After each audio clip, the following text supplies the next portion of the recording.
قوم عاد کون تھے؟ دنیا کی سب سے طاقتور ترین قوم کو اللہ رب العزت نے کیسے تباہ کیا؟ اور قرآن مجید فرقان حمید میں قوم عاد کے حوالے سے کیا ارشاد فرمایا؟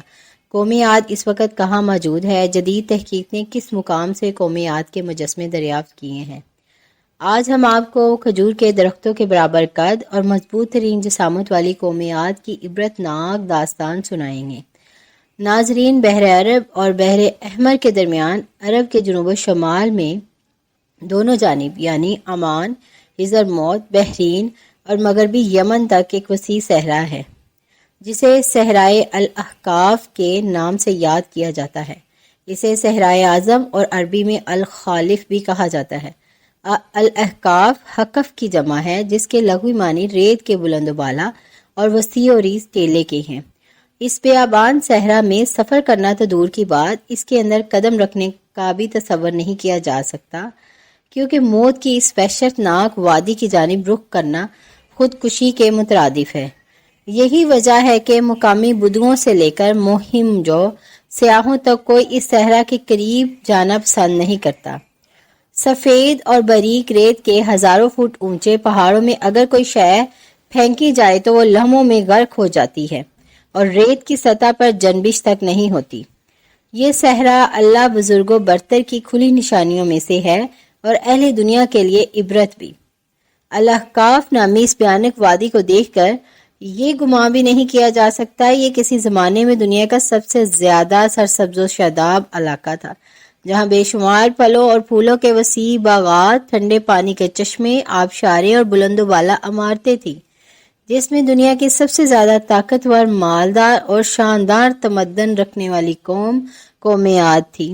یہ دنیا کی سب سے زیادہ قدآور اور زور آور انسان تھے۔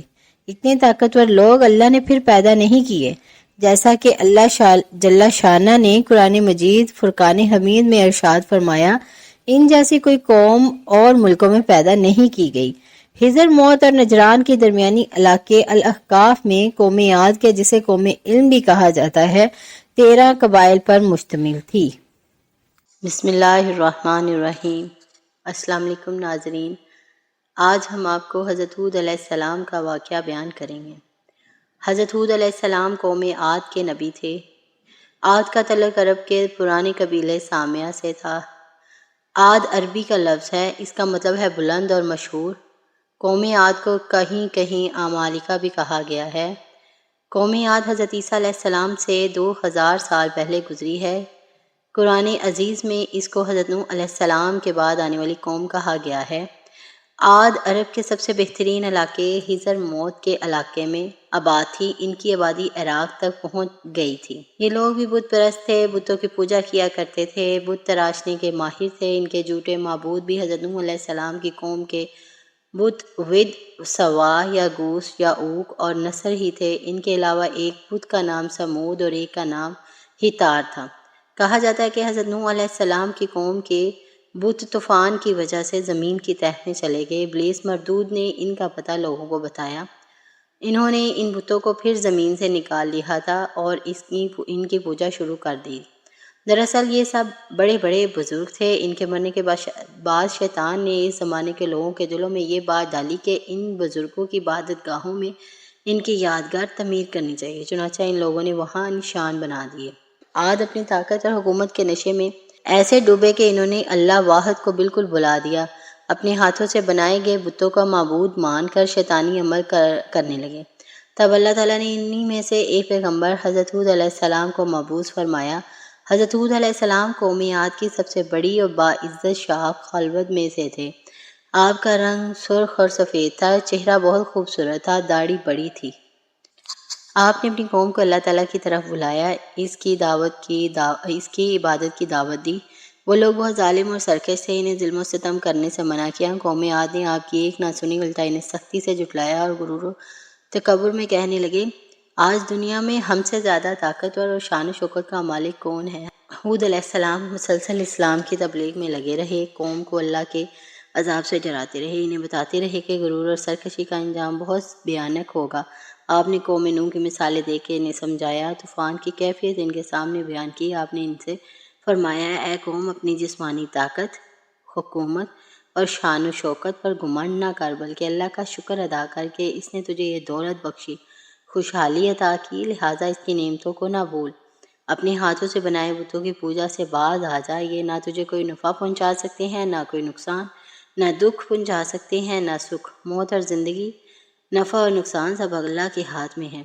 اے قوم کے لوگوں، مانا کہ تم ایک مدت سے نافرمانی کی زندگی گزار رہے ہو، مگر آج بھی اگر توبہ کر لو اور باز آ جاؤ تو اس کی رحمت بہت وسیع ہے۔ توبہ کا دروازہ بند نہیں ہوا، اس سے معافی چاہو وہ بخش دے گا، اس کی طرف لوٹ جاؤ وہ معاف کر دے گا۔ تقویٰ اور اطاعت کی زندگی گزارو، وہ تمہیں دن دگنی اور رات چگنی ترقی عطا کرے گا، بہت عزت دے گا اور مال و دولت میں اضافہ کر دے گا۔ آپ انہیں تبلیغ کرنے کے ساتھ ساتھ یہ بھی فرماتے، میں تم سے کسی اجر و بدلے کا خواہش مند نہیں، میرا اجر تو اللہ ہی کے پاس ہے۔ یہ بات خاص طور پر انبیاء کرام سے متعلق ہے۔ کوئی انبیاء کرام کو یہ طعنہ نہیں دے سکتا کہ وہ دین کی تبلیغ کر کے مال طلب کرتے ہیں یا حکومت مانگتے ہیں۔ وہ تو نہ قوم سے دولت مانگتے ہیں، نہ ریاست، نہ عزت، نہ کوئی اور چیز۔ وہ تو صرف ایک ہی بات کہتے ہیں، یہ کہ ایک اللہ کی عبادت کرنے والے بن جاؤ۔ حضرت حود علیہ السلام حضرت نوح علیہ السلام کی 5ویں نسل میں سام کی اولاد ہیں۔ قوم عاد کے 13 خاندان تھے۔ امان سے لے کر حضرت موت تک ان کی بستیاں تھیں۔ ان کی زمینیں سرسبز و شاداب تھیں، ان میں ہر قسم کے باغات تھے، رہنے کے لیے بڑے بڑے شاندار محلات بناتے تھے، بہت قادآور لوگ تھے۔ اللہ تعالیٰ نے ان کی اس دنیا میں ساری نعمتیں انہیں عطا کی تھیں۔ اپنی طاقت اور شان و شوکت کے نشے میں یہ لوگ کہنے لگے تھے، آج ہم سے زیادہ طاقتور کون ہے؟ رب العالمین کی طرف سے ان پر نعمتوں کی بارش ہو رہی تھی۔ اس کو چھوڑ کر یہ لوگ بت پرستی میں مبتلا ہو گئے تھے۔ اللہ تعالیٰ نے ان کی ہدایت کے لیے حضرت حود علیہ السلام کو نبی بنا کر بھیجا۔ آپ خود انہی کے خاندان میں سے تھے۔ آپ نے بار بار ان الفاظ میں تبلیغ کی، اے میری قوم، بت پرستی چھوڑ دو، ایک اللہ کی عبادت کرو، عدل و انصاف سے کام لو، ظلم و ستم سے باز آ جاؤ۔ قوم عاد اپنی طاقت کے نشے میں مست تھی، اس نے بات نہ مانی۔ اس کے نتیجے میں اللہ رب العزت کی طرف سے ان پر پہلے عذاب کا آغاز ہوا۔ پہلا عذاب یہ تھا کہ 3 سال تک ان پر بارش نہ ہوئی، ان کی زمینیں خشک ہو کر ریگستان بن گئی اور باغات جل گئے۔ اس پر بھی ان لوگوں کی سرکشی میں کمی نہ آئی، شرک سے باز نہ آئے، بت پرستی نہ چھوڑی۔ اب ان پر 8 دن اور 7 راتوں تک شدید قسم کی آندھی کا طوفان آیا۔ اس آندھی نے ان کے رہے سہے باغات اور محلات کو بھی زمین پر بچھا دیا۔ آندھی اس قدر شدید تھی کہ ان کے جانور اور وہ خود ہوا میں اڑنے لگے، پہلے اڑتے پھر سر کے بل زمین پر آ گرتے اور ان کے سر پاش پاش ہو جاتے۔ اس طرح پوری کی پوری قوم عاد تباہ و برباد ہو گئی۔ اللہ تعالیٰ کا ارشاد ہوا، ہم نے جھٹلانے والوں کی نسل کاٹ دی۔ مطلب یہ کہ چونکہ قوم عاد پوری کی پوری تباہ کر دی گئی تھی، اس لیے آئندہ ان کی نسل کا سلسلہ ختم ہو گیا۔ حضرت حود علیہ السلام اور ان پر ایمان لانے والوں نے عذاب کے وقت ایک گہرا دار جگہ میں پناہ لی تھی۔ یہ عجیب بات تھی کہ اس طوفانی ہوا سے بڑے بڑے محلات تو گر گئے، مگر اس گہرا دار جگہ میں ہوا معمول کے مطابق چلتی رہی۔ حود علیہ السلام اور ان کے ساتھی اس جگہ پرسکون انداز میں بیٹھے رہے، انہیں کسی قسم کی تکلیف نہیں ہوئی۔ قوم کے ہلاک ہو جانے کے بعد یہ لوگ مکہ معظمہ میں آ گئے۔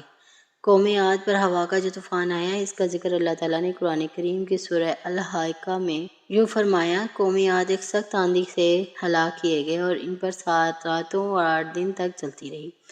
اگر آپ وہاں موجود ہوتے تو اس قوم کو اس طرح گرے ہوئے پگھل دیکھتے گویا گری ہوئی کھجوروں کے تنے۔ سو کیا تمہیں ان میں کوئی بچا ہوا نظر آیا ہے؟ تفسیر میں اس عذاب کی تفصیل یوں بیان کی گئی ہے کہ 3 سال تک جب قطعاً بارش نہ ہوئی تو ایک دن ایک بادل اٹھا۔ عاد کی قوم نے خیال کیا کہ اب بارش ہوگی۔ ان سب کا خیال تھا کہ یہ بادل خوب برسے گا۔ ساتھ ہی انہوں نے حضرت حود علیہ السلام کا مذاق بھی اڑایا اور یہ کہا کہ یہ صاحب تو ہم پر عذاب کی پیش گوئی کر رہے تھے، یہ تو برسنے والا بادل آ گیا۔ اس پر حضرت حود علیہ السلام نے کہا، یہ بادل نہیں عذاب ہے، اب بھی وقت ہے، تم میری بات مانو، اللہ تعالیٰ کی وحدانیت پر ایمان لے آؤ، بت پرستی سے باز آ جاؤ۔ انہوں نے کہا، بھلا اس بادل میں عذاب کیسا؟ حود علیہ السلام نے فرمایا، اس میں آندھی اور طوفان ہے، اس میں ایسی ہوا چلے گی کہ تمہیں اور تمہارے مکانات کو نستہ نابود کر دے گی۔ اس پر انہوں نے کہا، اے حود، تم ہماری طاقت کو جانتے ہو، پھر بھی ہمیں ہوا سے ڈرا رہے ہو، اس کی شدت اور تیزی سے ڈراتے ہو، یہ ہمارا کیا بگاڑ لے گی بھلا؟ ابھی بات چیت ہو رہی تھی کہ وہ ابر شہر کے کناروں پر آ گیا اور طوفانی ہوا چلنے لگی۔ 7 راتیں اور 8 دن تک مسلسل ہوا چلتی رہی۔ وہ لوگ اتنے طاقتور تھے کہ اس شدید ترین ہوا نے انہیں اٹھا اٹھا کر پھینکا، پھر بھی وہ 7 دن تک زندہ رہے اور آخر 8ویں دن سب کے سب بے جان ہو کر گر پڑے۔ کوئی اپنے مکانوں میں مارا گیا اور کوئی باہر، اور اللہ تعالیٰ ان کے ساتھ ہے، ان کے مکانات کو بھی زمین کے برابر کر دیا۔ حضرت ہود علیہ السلام کی عمر 464 سال ہوئی تو آپ اس دنیا سے رخصت